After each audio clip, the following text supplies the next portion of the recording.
नमस्कार। मैं professor Amitabh Banerjee. Critical thinking हम चालू रखते हुए तालिब का किताब काफ़ी कुछ उनके पर्सनल एक्सपीरियंस भी दिए हैं। हम उनका हमेशा निंदा नहीं करेंगे। उनका खुद का पर्सनल एक्सपीरियंस तजुर्बा है, खासकर से इतिहास के बारे में। जैसे वो कह रहे हैं, अनसर्टेनिटी, कि हम आगे का भविष्यवाणी करना बहुत मुश्किल है, और इतिहास में तो बिल्कुल ही मुश्किल है। बोले बड़े बड़े विद्वान आते हैं, एक्सपर्ट आते हैं, वो जब सब कुछ हो जाता है फिर पीछे से देख के फिर इतिहास लिखते हैं अपने तरीके से। और इतिहास तो कई बार वो कहते हैं ना, history is written by the victor. जो जीतता है सिकंदर, वही इतिहास को लिखता है। तो इतिहास में काफी कमियां रहती है। वो कहते हैं कि जब लिखा जाता है इतिहास, जब बाद में लिखा जाता है, जो हो जाता है,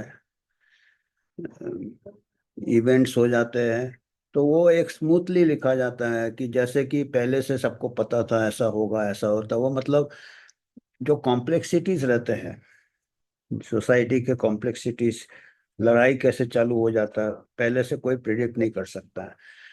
पर जब लिखा जाता है वो ऐसा लगता है कि ये कुछ इवेंट्स को ऐसा नैरेटिव देते हैं कि ये प्रिडिक्टेबल था, ऐसा तो होना ही था। पर बोलते नहीं, ऐसा नहीं होता है। वो कहते हैं हिस्ट्री क्रॉल नहीं करता है, जंप करता है। क्रॉल मतलब जैसे बच्चा चलने से पहले क्रॉल करता है, धीरे धीरे धीरे धीरे। बोलता है इतिहास ऐसे नहीं चलता है। जो हिस्टोरियन है वो लिखते हैं, वो ऐसे इवेंट्स को लिखते हैं कि ये हुआ, उसके बाद ये हुआ, ये तो होना ही था। ऐसा नहीं होता। बोलता वो जंप कर जाता है। इतिहास है वो कूदता है, वो फ्रैक्चर करता है, फ्रैक्चर से फिर फ्रैक्चर। मतलब बिल्कुल एक्सीडेंट जैसे होता, अचानक आपका पूरा सब कुछ ठीक चल रहा था, जब आपका हादसा हो गया। बोलता बीच में अचानक फ्रैक्चर, जैसे सोसाइटी का फ्रैक्चर होता, फिर बीच में थोड़े वाइब्रेशंस होते हैं जो किसी को दिखाई नहीं देते, अंडर करंट सो नहीं देख, उसके बाद फिर दूसरा फ्रैक्चर होता है। बोला इतिहास ऐसे जंप कर कर के चलता है। लोग उसको पीछे देख के बना देते हैं, सिंप्लीफाई कर देते हैं, कई कॉम्प्लेक्सिटीज चले जाते हैं। और इनका खुद का भी ये दिया हुआ है इन्होंने। ये इनका जो बड़े हुए थे, ये बचपन में वो लेबनान में थे, लेबानन, ब्यूरेट। और कहते वहां पे बिल्कुल को एग्जिस्टेंस चल रहा था। 1300 साल, 13 सेंचुरीज, 1300 ईयर्स में कुछ नहीं हुआ, बिल्कुल नॉर्मल चल रहा था। अचानक सिविल वॉर जो चालू हुआ, कोई प्रिडिक्ट नहीं कर सकता था। और जो प्रिडिक्ट करने की कोशिश किए हैं, उन्होंने बोले बस ये तो थोड़े दिन में खत्म हो जाएगा, खत्म है करते। इन्होंने लिखा है 17 साल तक चलता रहा। मैं देख रहा था 1975 में चालू हुआ, 1990 में, मतलब 15 साल तो दिया हुआ है रिकॉर्ड। ये कहते, जो कह रहे थे कि 2 हफ्ते में खत्म हो जाएगा, कोई प्रिडिक्ट नहीं कर सकता है अचानक कैसा इतना। और अब 17 साल तक चल रहा है। हमने खुद देखे आर्म फोर्सेस में, जो हम कश्मीर में थे 1988 में, बिल्कुल शांत था, बिल्कुल हेवन ऑन अर्थ जिसको कहते हैं। आराम से हम घूमते थे। ये चीफ मिनिस्टर के साथ आजू बाजू में हम मुलाकात हो जाती थी। फारूक अब्दुल्ला था उस टाइम। ऐसा कोई सिक्योरिटी नहीं कुछ। अचानक 2-3 साल में हम सोच ही नहीं सकते थे। हमको लोग, हमारे जो कंटैक्ट थे सिविल में, कहते थे कि हालत खराब है। हमने सोचा ही नहीं था कि ये। और अभी कितने साल हो गए थे, 30 साल से ज्यादा हो गया, अभी भी चल रहा है कुछ ना कुछ, कुछ ना कुछ फ्रैक्चर बीच बीच में हो रहे हैं, वाइब्रेशन है। ये अनप्रिडिक्टेबल हो, कई फैक्टर्स रहते हैं, कई फैक्टर्स रहते हैं। टेररिज्म है अक्रॉस द वर्ल्ड। ऐसे ही वो लेबनान का बता रहे हैं कि 1300 साल में ये था, और अचानक ऐसा हुआ कि कुछ पता ही नहीं चला। और एक्सपर्ट्स फिर सिंप्लीफाई करते हैं उसको, ऐसे करने से ऐसे हो जाएगा, ऐसे। और फिर इतिहास को फिर पीछे देख के लिखा जाता है। एक जगह दिया है, just a great machine for looking backward. Human mind जो है, या ह्यूमन जो एक्सपर्ट्स है, they are a great machine for looking backward. पीछे की तरफ देखने में बहुत अच्छा मशीन है वो। एंड ह्यूमंस, जो इंसान है, ग्रेट एट सेल्फ डिल्यूजन, अपने आप को धोखा देने में बहुत महान है। वो दिल को बहला लेता है गालिब जैसे। तो ये every year goes by increase my belief in this distortion. हर साल हमको ये बिलीफ कंफर्म होता रहता, क्योंकि इन्होंने खुद इवेंट्स देखे, बचपन से देखे। इनका पूरा शायद फैमिली डिस्टर्ब हो गया, फिर ये अमेरिका में चले गए, फिर बीच बीच में जाते थे लेबनान। 17 साल तक वॉर देखा उन्होंने। हमने जैसे, हम तो खैर थोड़े दिन पोस्टेड थे, तो हमने ट्रांजिशन देखा, बिल्कुल पीसफुल से, बिल्कुल पीसफुल से। कश्मीर में हमने देखा कि बाहर निकलना मतलब बिगर घूम नहीं सकते आप। और अभी फिर थोड़ा पीस होता, फिर थोड़ा ये होता। तो ये बिल्कुल अनप्रेडिक्टेबल है, क्या फैक्टर्स है क्या है, कई आ जाते हैं ऊपर जो दिखता है कॉम्प्लेक्स चीजें को। जो एक्सपर्ट्स है, पॉलिटिशियंस है, जो भी है, कई एक्सपर्ट्स है, वो भी बेचारे, उनको भी पता नहीं रहता है। तो ये कॉम्प्लेक्सिटीज मिस कर जाते हैं, अंडर करेंट्स क्या हो रहा मिस कर जाते हैं, लोगों का फीलिंग क्या है, बॉर्डर से क्या हो रहा है, इधर से क्या हो रहा है, टेररिस्ट है, फिर ड्रग्स सब मिले हैं, कई फैक्टर्स हो जाते हैं, कई ये हो जाते हैं, ये मतलब बोलना भी मुश्किल है। तो इन्होंने फिर बताया था कि जब ये लेबनान में कई बार ये थे, जब वहां पे वॉर चलता था, सिविल वॉर, और बेसमेंट में बिताना पड़ता था, नीचे ऊपर वॉर वगैरह चल रहा है, boredom and what to do next. जैसे हमारे को महामारी में लॉकडाउन हो गया था, ऐसे वॉर के टाइम भी होता है। आप बाहर नहीं निकल सकते, लाइट नहीं जला सकते हैं, तो बॉम्बिंग होगा, ये होगा, तो अंडरग्राउंड रहना पड़ता है, बेसमेंट में। तो वो बेसमेंट में फिर बोर्डम है, जैसे हम लॉकडाउन में, वही मैं कह रहा हूँ कि ये वॉर और में तो हमने ये सब ठीक है, पर ऐसा महामारी में हम ऐसा किया जैसे कि वॉर लग गया है, मतलब। और एक बीमारी जिसका कि मृत्यु दर मतलब काफी नॉर्मल था, कई बार हम बता चुके हैं, आंकड़े थे। नॉर्मल फ्लू जैसे वायरस है, कई वायरस है जिससे ज्यादा घातक कीटाणु घूमते हैं, लोग बीमार होते हैं, निमोनिया से, टीबी से रोज 1,500 लोग हमारे यहाँ मर जाते। पर इसमें तो ऐसा नहीं था ना। पर ऐसा लगा दिया जैसे लॉकडाउन में वॉर जैसे ही हो गया। तो ये अपना ये दे रहे हैं, और हमने महामारी देखा है, और हमने महामारी इंडिया में देखा है, जहाँ पे फर्स्ट हैंड देखा है, और जिसमें हमको थोड़ा जानकारी है। और जो लोग एक्सपर्ट्स है, जो लॉकडाउन कर रहे हैं, क्वारंटाइन कर रहे हैं, मास्किंग कर रहे हैं, उनको कोई ये नहीं है। ग्राउंड में हम बताएंगे, ग्राउंड सिचुएशन में हमने देखा है। हमने पहले वेव के बाद हमने सर्वे किया है, इंटीरियर में गए, स्लम में गए, वहाँ लोगों से बातचीत किया है, कुछ नहीं था वहाँ पे। तो जब लॉकडाउन हुआ था, वो जो इस्लाम टेनेमेंट्स जो बिल्कुल नज़दीक नज़दीक थे, पूरा फैल गया, और वो सब वर्किंग यंग पॉपुलेशन थे, ओबेसिटी नहीं था, तो उनको हार्डली कुछ इफेक्ट हुआ। दूसरे वेव में उनको कुछ नहीं हुआ, हमने डेटा फॉलो किया था। पर जो एक्सपर्ट्स थे वो, और अभी जो इंक्वायरी हुआ, अभी यूके का इंक्वायरी खत्म हुआ, उन्होंने पूरा फिर से इतिहास लिख दिया कि नहीं, ये तो लॉकडाउन और पहले करना था, और हर्ष करना था। ये और चिंता वाली बात है, क्योंकि इतिहास को जैसे पीछे के देख के लिखा कि इसी से बचे, हम इसी से नहीं बचे।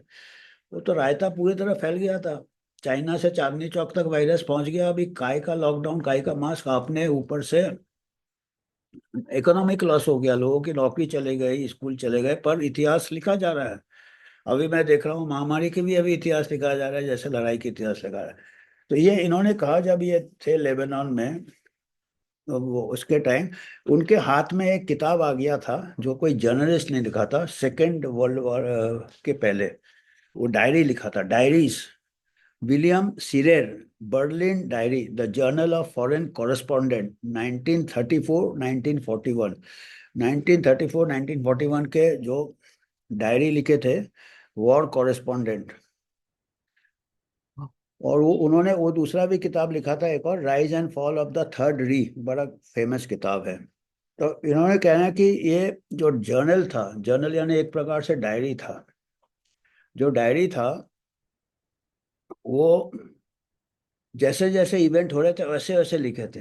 वो इतिहास जैसे नहीं लिखे थे, इतिहासकार जैसे नहीं लिखे थे कि इवेंट हो गया उसके बाद पीछे से आगे लिख रहे हैं। ये रोज का डायरी, जैसे जैसे इवेंट होते लिखे थे, तो वो ज्यादा एक्यूरेट होता है।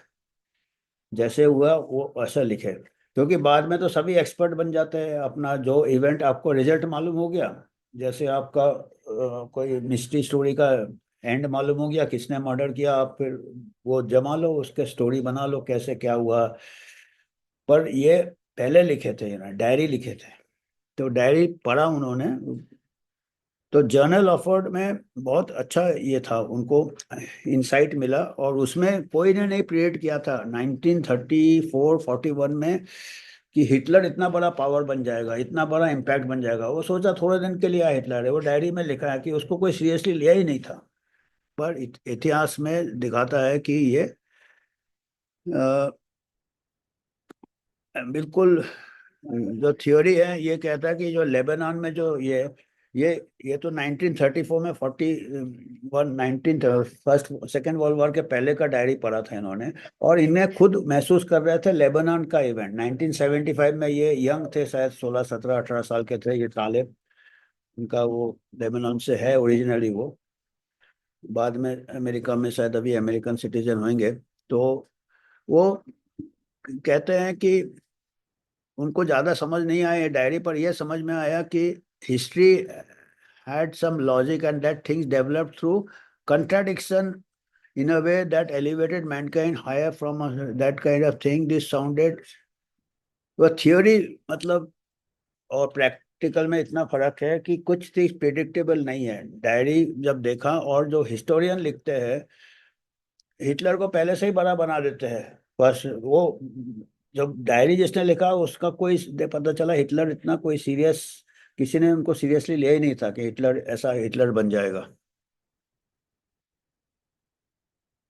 तो क्लासमेट्स है, हिस्ट्री एक्सपीरियंस हिस्ट्री, तो वो खुद हिस्ट्री देखा उन्होंने लेबनान में, और हिस्ट्री पढ़ा कोई जर्नलिस्ट का। अब उन्होंने देखा जो एक्चुअल फैक्ट्स होते हैं ग्राउंड में, बाद में हिस्ट्री पढ़ते हो हिस्ट्री दूसरा होता है, वो सिंप्लीफाई कर दिया जाता है, उसमें थ्योरी बना दिया जाता है वगैरह वगैरह कि सब कुछ without serious knowing what was going to happen next. तो वो जर्नलिस्ट को मालूम थे आगे क्या होगा, वो वर्तमान का ही इवेंट्स लिखता था डायरी में।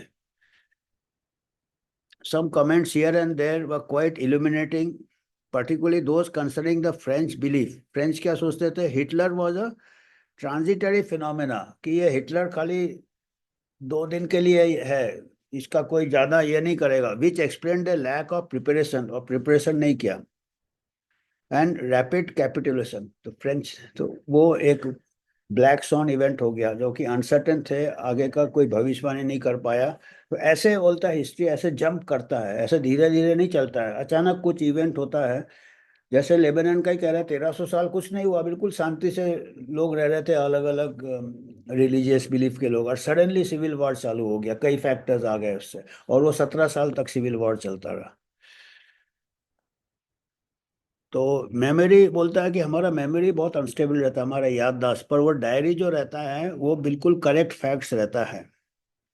तो ये इसमें चीटिंग नहीं किया जाता है।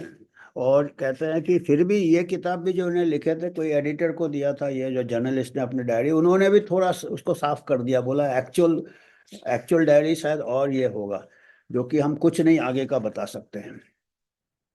और Shirer training program dynamics of answer, वो कहते हैं इसका जो डायरी था सीरियर का, जिनका डायरी इन्होंने पढ़ा, द डायरीज मतलब ऑफ अ जर्नलिस्ट जो था, तो before the second world war, बोलता है ये हमारे लिए बहुत एक शिक्षा था अनसर्टेनिटी का, कि हम कोई चीज का आगे क्या होगा हम बिल्कुल नहीं बता सकते, इतिहास तो बता ही नहीं सकते। तो वो कहते तब मैं फिलोसोफर बनना चाहता था, और ये वगैरह वगैरह, साइंटिफिक मैथमेटिक्स में इंटरेस्ट हो गया, साइंस में इंटरेस्ट हो गया। फिर एक ये थोड़े इधर उधर जाते हैं, थोड़ा इनका फ्लो मेरे को मुश्किल लगता है। पर एक चीज नेक्स्ट उन्होंने बहुत अच्छा पैराग्राफ लिखा है कि education in a taxi cab. आप कोई कैब में जाओ, अपना टैक्सी में जाओ, जो टैक्सी ड्राइवर का जो नॉलेज रहता है एक्सपर्ट का नॉलेज में ज़्यादा फर्क नहीं रहता है। पर एक्सपर्ट ये सोचता है कि मेरे को शायद ज़्यादा मालूम है क्योंकि मैं एक्सपर्ट हूँ, एलिट हूँ। टैक्सी ड्राइवर को वो कोई प्रॉब्लम नहीं रहता है। और आपने भी देखा होगा, मैं भी जहाँ जाता हूँ टैक्सी वाले से बात करता हूँ तो उससे जो ज्ञान मिलता है, महामारी के दौरान भी कई बार मैं बात किया तो उनका ज्ञान, फील्ड में रहते हैं तो उनका ज्ञान हमको ज़्यादा करेक्ट लगा, जो कि एक्सपर्ट्स बता रहे हैं अपने बिल्कुल 6 फुट दूरी से और आइसोलेशन से मॉडल बना रहे हैं। और जो टैक्सी ड्राइवर है उसका ज़्यादा डाउन टू अर्थ रहता है नॉलेज, महामारी के टाइम मैंने देखा। और श्रीनगर में भी मेरे को पता चलता था कभी कभी मैं जम जाता था। तो थर्ड एले वहीं से मेरे को पता चला कि कुछ गड़बड़ चल रहा है, बिफोर द एक्चुअल इवेंट थोड़ा आइडिया हुआ था टैक्सी वालों से, छोटे जो हमारा ड्राइवर था हमारा गाड़ी का इसका। Third element cause of curse of learning, बोलता लर्निंग का एक हमारे लिए एक ये अभिशाप हो जाता है, कर्स हो जाता है। आई क्लोजली फॉलोड माई ग्रैंडफादर, ये जो बच्चे थे जब ये लेबनान में डिस्टरबेंस चालू हुआ था, सिविल वॉर, तब इनके ग्रैंडफादर ऑफिशियल थे, गवर्नमेंट ऑफिशियल थे। इनके ग्रैंडफादर नाना जी या दादाजी, वो वाज मिनिस्टर ऑफ डिफेंस। तालिब के ग्रैंडफादर मिनिस्टर ऑफ डिफेंस थे जब सिविल वॉर चालू हुआ था, and later minister of interior and deputy prime minister in the early days of the war. इनके खुद के grandfather early days of the war थे, before the fading of his political role. फिर धीरे धीरे उनका पॉलिटिकल रोल कम हो गया।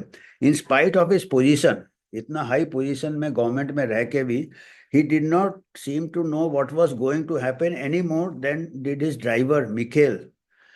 बोलता उनका जो भविष्यवाणी था, वो उनका जो ड्राइवर था मिखेल, उनसे ज्यादा अच्छा नहीं था। मिखेल को पूछने से मिखेल कहता था कि उनका ग्रैंडफादर ये नहीं कहता था कि मैं नहीं भविष्यवाणी कर सकता, वो अपना थ्योरी देता था, उनका ग्रैंडफादर बताता था आगे क्या होगा और सब गलत प्रिडिक्ट करता था। बोलता पर जो ड्राइवर होता था वो कहता था भगवान को ही मालूम है क्या होगा आगे। तो मतलब वो प्रिटेंड नहीं करते हैं, जो नॉन एक्सपर्ट रहते हैं वो सच बोलते हैं कि आगे कुछ नहीं बता सकता, जो कि कोई कुछ नहीं बता सकता। इतिहास ऐसे चलता है कहते हैं जम सब। तो वो कहते हैं वो ड्राइवर ऊपर अपना ऊपर सिर में बोझ नहीं था, पर जो ज्यादा इंटेलिजेंट होते हैं और जो पढ़े लिखे होते हैं वो कोई ज्यादा ड्राइवर से ज्यादा उनका ज्ञान नहीं रहता है। पर उनका एक बोझ ये रहता है कि वो क्या सोचते हैं कि हमको मालूम है, क्योंकि हम पढ़े लिखे हैं इसलिए हमको मालूम है। और वो फिर अपना अपना थ्योरी बताने रहते हैं, जो कि कुछ नहीं बता सकता आगे क्या होगा। वो अपना ग्रैंडफादर के बारे में ही बता रहे हैं। Elite thinker they more than the rest of the, because they are elite thinkers, हम बड़े हैं, थिंकर है, पढ़े लिखे हैं, एक्सपर्ट है, तो हम। और अगर आप मेंबर ऑफ अपर क्लास हो, एलिट हो, तो आपका तो बनता है, आपका ज्यादा ज्ञान होगा जो कैब का ड्राइवर है। बोलता है ऐसा नहीं है, बोला हमने देखा कैब का ड्राइवर का नॉलेज इनमें कोई फर्क नहीं रहता है। और कहते हैं कि खाली नॉलेज ही नहीं, जो इंफॉर्मेशन मिलता है, और इन्फॉर्मेशन अभी के लिए बहुत जरूरी है। अभी हम इंफॉर्मेशन ओवरलोड में जी रहे हैं, रोज चैनल, टीवी, यूट्यूब यूट्यूब, बहुत बहुत इंफॉर्मेशन आते हैं। जब महामारी होता है, कोई भी लड़ाई होता है, तो उससे और आदमी मिसगाइड हो जाता है, ओवरलैप। और सभी न्यूज़पेपर एक जैसे लिखते हैं, वो उसी वे ग्रुप थिंक में आ जाते हैं बड़ा चढ़ा के।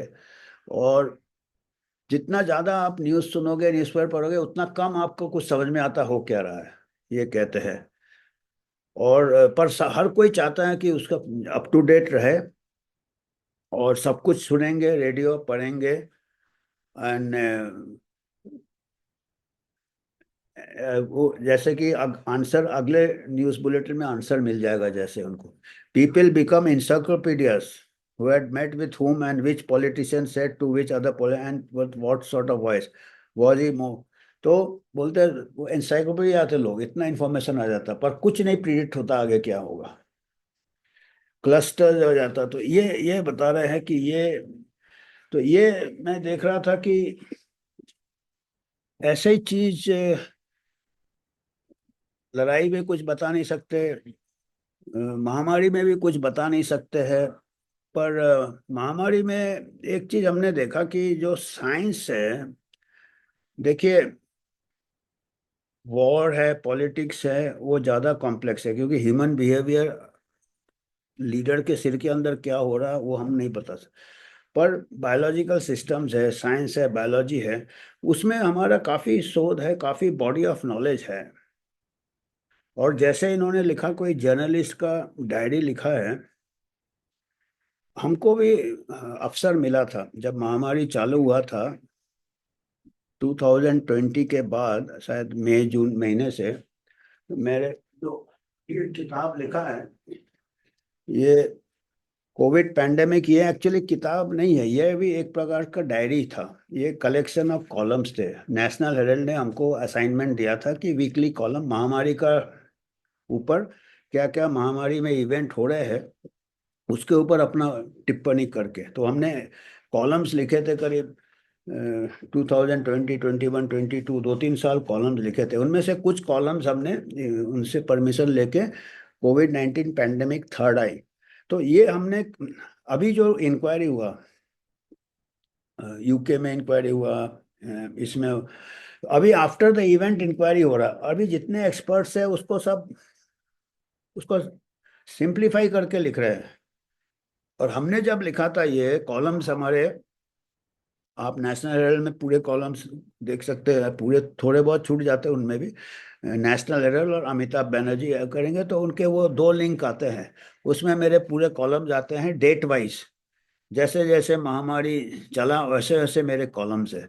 तो एक प्रकार से ये आगे का हमको मालूम नहीं था कहाँ पर, हमको बायोलॉजिकल सिस्टम मालूम था, महामारी विशेषज्ञ मैंने काम किया था, तो मेरे को मालूम था कि ये कैसे रोल आउट होगा, इसमें वायरस स्प्रेड आउट हो जाएगा। हमने पहले लिखे हैं, हमने ये भी लिखे थे कि पहले ही हमने चैप्टर में स्टार्टिंग से ही किए हैं कि ये जो वायरस है ये इतना लीथल नहीं है, पर इसका जो नंबर इतने ज़्यादा है, मिसमैनेजमेंट से एक स्टैम्पीड भगदड़ कर दिया आपने, उसमें काफ़ी लोग मारे गए घबराहट में भाग के, इसके दूसरी बीमारियां नेग्लेक्ट हो गए, डॉक्टर नर्सेज डर गए, वो मरीज के दूर दूर रहते थे, उससे कई लोग को जो बच सकते थे नहीं बचाए। तो उससे फिर शुरू में मालूम है आपको, वेंटिलेटर से कई लोगों को ये हो गया जबकि जरूरत नहीं था, वेंटिलेटर से लंग डैमेज हो गया।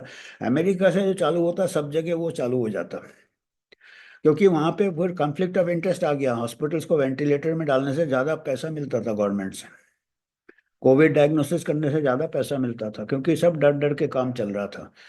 तो उसमें फिर जैसे कई बार मैं बता चुका हूँ कि ये केसेस भी इन्फ्लेट हो गए, सब पॉजिटिव को केस बताए, दूसरे कोई से मर रहा है बताए, तो दूसरे बीमारियों का इलाज नहीं हो रहा, ये सब मैंने लिखे हैं बिफोर द आउटकम। और हमने ये भी लिखा था कि भाई अभी जब सर्वे हुआ था जून 21 में, सेकेंड वेव के बाद सबको वो फैल गया था, सबको नेचुरल इम्यूनिटी आ गया था, उसके बाद वो मतलब ही नहीं था टीकाकरण का, वो भी हमने लिखा है। और अभी वो क्लेम कर रहे हैं जो अभी मैं यूके इंक्वायरी रिपोर्ट देख रहा था, 800 पेज का रिपोर्ट है, सब जस्टिफाई कर दिया, जो जो स्टेप लिए थे सब करेक्ट बता दिया, क्योंकि वो इतिहास लिख रहे हैं जो इवेंट होने के बाद। और हमने पहले ही लिखा था कि ये, फिर हमने फर्स्ट वेव के बाद हमने सर्वे किया था फील्ड में जाके, लोग जा नहीं रहे थे हमारे, खाली हम ही नहीं गए थे, हमारे स्टूडेंट्स गए थे, हमारे फैकल्टी गए थे, पूरा जीरो सर्वे किया था। और उसमें हमने पता चला कि जो कंजेस्टेड एरिया में लिखते, लॉकडाउन में जो स्लम्स में रहते थे, टेनेमेंट्स रहते थे, वहाँ तो और जल्दी, वहाँ पे 80%, 70% हमारा वहाँ लोगों को हो गया था। और जो वर्क फ्रॉम होम जो सोसाइटी में रहते थे, हाई सोसाइटी में, उनका यहाँ 10%, 5% लोग ही को इन्फेक्ट हुए थे, क्योंकि वो इतना। और जब लॉकडाउन बंद हुआ, वो सब सब उनको हो गया, क्योंकि वो उनका हेल्थ भी खराब हो गया था लॉकडाउन में, फिर ये। और फिर उसके बाद भी हमने पूरा डेटा के साथ दिया है कि सेकेंड वेव में भी जो कहते हैं ना, ज्यादा कोई, ज्यादा लोगों को हो गया था, और उससे क्या है कि एक पैनिक हो गया था। तो और फिर डेथ इन्फ्लेट था। उसके बाद आप बॉडी लाइन अप क्यों हो गया था, क्योंकि आप बॉडी दे नहीं रहे थे फैमिली को, तो वो फिर म्यूनसिपैलिटी वाले कहाँ उनके पास इतने रिसोर्सेज है, तो लाइन लगी नहीं है। तो और कुछ ही क्रिमेटोरियम, आपको बहुत कुछ किया था जो कि मतलब इतना जरूरत नहीं था, ये मेजर्स से ज्यादा। अभी ये सब तो तालिब तो लिखते ही नहीं है, वो तो मैं पहले भी बता चुका हूँ, वो खैर इतिहास में उन्होंने फेस किया, हमने महामारी देखा, पूना में देखा, जहाँ पे सब कुछ सबसे चीज पूना में ही, क्योंकि टेस्टिंग ज्यादा होता पूना में, केरल में, इसमें उसमें साउथ में। और नॉर्थ इंडिया में भी बहुत जल्दी अपने आप ही कम हो गया था, वहाँ आइवरमेक्टिन भी दिया था, बाकी बाद में आइवरमेक्टिन बंद कर दिया। वो जो WHO जो डायरेक्शन दे रहे, रेमडेसिविर कईयों को दिया, बाद में पता चला रेमडेसिविर से किडनी फेलियर होता है, रेमडेसिविर के साइड इफेक्ट, उसका बारे में कोई बात नहीं करता है। ब्लैक में भी कहते रेमडेसिविर, आपको मालूम है, ऑक्सीजन सिलेंडर दवा दिए थे, जेन्युइन जिनको मरीजों को चाहिए था उनको नहीं मिला। तो ये पूरे हमने लिखे हैं इस किताब में और हमारे कॉलम्स में। और ये जरूरी नहीं है ये आपको किताब खरीदना ही है, अमेजोन में ऐसे मिलता है इसका। हिंदी में भी है, मराठी में भी है, तमिल में भी है और अंग्रेजी में है। पर इसका भी मैंने यूट्यूब बनाए हैं, प्लेलिस्ट बनाया है, हिंदी में प्लेलिस्ट बनाया है कोविड महामारी करके, और कोविड पैंडेमिक थर्ड आई हमारे यूट्यूब चैनल में। ये तो एक एक चैप्टर हमने इसमें 24 चैप्टर शायद डाले हैं। उसके अलावा मैंने बताया जैसे नेशनल हेराल्ड में मेरा है कॉलम सब। तो वो क्या है कि हमने ऐसे नहीं कि अभी महामारी होगी अभी हम बना रहे हैं, जैसे जैसे हो रहे थे वैसे वैसे हमने लिखे। तो मेरे को ये पढ़ा, मेरे लगा कि जैसे इतिहास किसी शरीर के बारे में बता रहा है कोई, उन्होंने डायरी लिखा है, जैसे जैसे सेकेंड वर्ल्ड वॉर के पहले इवेंट्स हो रहे थे वहाँ किसी ने कुछ प्रिडिक्ट नहीं किया क्या। तो हमने भी ऐसे लिखे थे, पर हमने जैसे कहा कि वॉर से डिजीज का जो नॉलेज है, महामारी का नॉलेज है, वायरस का नॉलेज है, फिर ये भी हमने लिखा कि म्यूटेशन से इतना घबरा दिया, जैसे ओमिक्रॉन आया सबको हल्का हो गया, उसके बाद तो अपने आप फैल गया वो, लोगों को जुकाम जैसे होता था ओमिक्रॉन के बाद। और हमने ये भी लिखा है कि डार्विन्स लॉ कहता है कि वायरस एडेप्ट होता है, म्यूटेशन माइल्ड हो जाता है, म्यूटेशन से वो बढ़ेगा नहीं, वो घातक नहीं होगा, म्यूटेशन ज्यादा लीथल नहीं होता, कम लीथल होता है, क्योंकि वो जो ज्यादा लीथल के होते हैं वो डेथ करेगा तो वायरस भी वो वाले स्ट्रेन्स अपने आप खत्म हो जाएंगे, फैलेगा नहीं। या ज्यादा सीवियर सिम्टम करेगा, मरीज अलग हो जाएगा, आइसोलेट हो जाएगा, फैलेगा। पर जो हल्का करेगा वो वाले लोग जिनको वो वाले स्ट्रेन से जो इन्फेक्ट होंगे वो चार लोगों से मिलेंगे और फैलाएंगे। वो बहुत है, अब वो करके आपने डरा दिया, केस काउंट चालू कर दिया। ऐसा कभी कोई बीमारी के लिए नहीं किया पहले। तो ये सब हमने लिखा है, और हमको लगता है कि ये एक प्रकार से पूरा एविडेंस के साथ हमने लिखा है। ये कभी भी देख सकते हैं कोई ये। पर इतिहास जो बाद में लिखते हैं, चाहे वो वॉर हो, अभी तो पैंडेमिक का भी हिस्ट्री फिर से लिखाई दिया, वो यूके इंक्वायरी में उन्होंने ऐसे ही किया कि भाई बहुत किया, अभी अगला महामारी में ऐसे भी सख्त मेजर और पहले करना चाहिए। वही में हमको फिक्र है कि एक गलती को फिर से दोहराएंगे ये, जैसे वॉर में एक वॉर के बाद दूसरा वॉर और नुकसान सभी को होता, ऐसे अगर आप बीमारी के अगेंस्ट वॉर करते रहोगे तो लोगों को फायदा कम नुकसान ज्यादा होगा। वॉर में आर्म्स रेस होता है, महामारी में फार्मा रेस, अभी फार्मा रेस आर्म्स रेस के आगे निकले जा रहा है। और सब वही फिर मीडिया भी ले लेता, वो ले लेता, फिर इतिहास बाद में लिख देंगे, पहले वॉर का इतिहास बाद में लिखते हैं, अभी महामारी का इतिहास पहले से, जैसे वॉर डराए जाते हैं, अभी महामारी नेक्स्ट पैंड आएंगे, फिर कभी पैंडेमिक डिक्लेयर करेंगे, फिर ऐसे कह रहे हैं अभी यूके इंक्वायरी रिपोर्ट आया कि इससे सख्त लगाएंगे, फिर इतिहास फिर से लिख देंगे कि अभी तो हमने बचा लिया इतने सख्त लगा के, जबकि इतिहास फिर से लिख देते हैं।